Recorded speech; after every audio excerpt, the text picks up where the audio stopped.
Saudi আরবে যেতে তাকামুল certificate লাগবে, এই বিষয়টি আমরা এখন বর্তমানে সবাই জানি। কিন্তু এই সার্টিফিকেট যে লাগবে, কোন কোন পেশায় লাগবে সব কিছু আমি আমার এর আগের ভিডিওতে বলে দিয়েছি।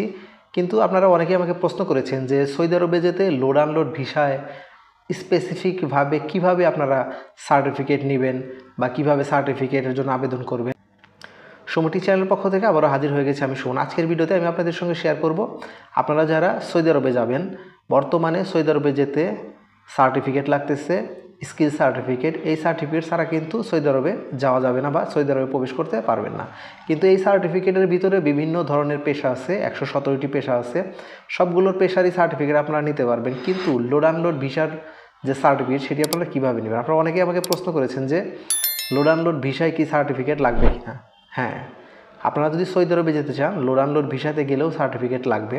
কিন্তু এই লোড আনলোড ভিসাতে গিয়ে আপনারা সাধারণত কী কী কাজ করে থাকেন? দেখেন, লোড আনলোড ভিসাতে গিয়ে নানান ধরনের কাজ করা যায়। এটি হচ্ছে একটি প্রাইভেট সেক্টরের কাজের জন্যে লোড আনলোড ভিসাটি দেওয়া হয়। তবে এই ভিসায় গিয়ে কিন্তু বিভিন্ন ধরনের কাজ করা যায়, ইনডোর ক্লিনার, কোনো ফ্যাক্টরির কাজ, যে কোনো কাজই করা যায়।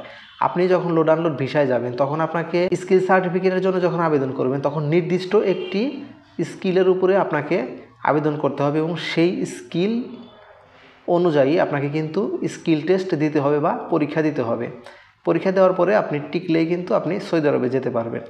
এখন আপনি লোড আনলোড ভিসাতে কীভাবে বুঝবেন যে আপনি কোন স্কিলে যাচ্ছেন বা কোন স্কিলের উপরে আপনাকে স্কিল টেস্ট দিতে হবে? এজন্য আপনাকে যে ভিসা দিচ্ছে, অর্থাৎ আপনার যে স্পন্সর বা মালিক বা যে এজেন্সি আপনাকে ভিসা দিচ্ছে তারা আপনাকে বলে দিবে আপনি কোন কাজের জন্য সৌদি আরবে যাচ্ছেন এবং কী কাজ করতে হবে। তখন আপনাকে সেই কাজের স্কিল টেস্টের জন্য আবেদন করতে হবে এবং আবেদন করার পরে আপনি যখন আবেদন করবেন তখন আবেদন কমপ্লিট হলে সেই আবেদনের পরিপ্রেক্ষিতে আপনাকে ডাকবে এবং আপনি সেই স্কিল টেস্টে ইন্টারভিউ দিবেন, পরীক্ষা দিবেন, দেওয়ার পরেই আপনি সৌদি আরবে যেতে পারবেন। তো আশা করছি এই ভিডিওটি আপনারা বুঝতে পেরেছেন এবং আপনাদের যে সমস্যা ছিল, প্রশ্ন ছিল, প্রশ্নের উত্তরটি আপনারা পেয়ে গিয়েছেন। ভালো থাকবেন, সুস্থ থাকবেন, আবারও দেখা হবে কোনো একটি নতুন ভিডিওতে। সে পর্যন্ত আল্লাহ হাফিজ।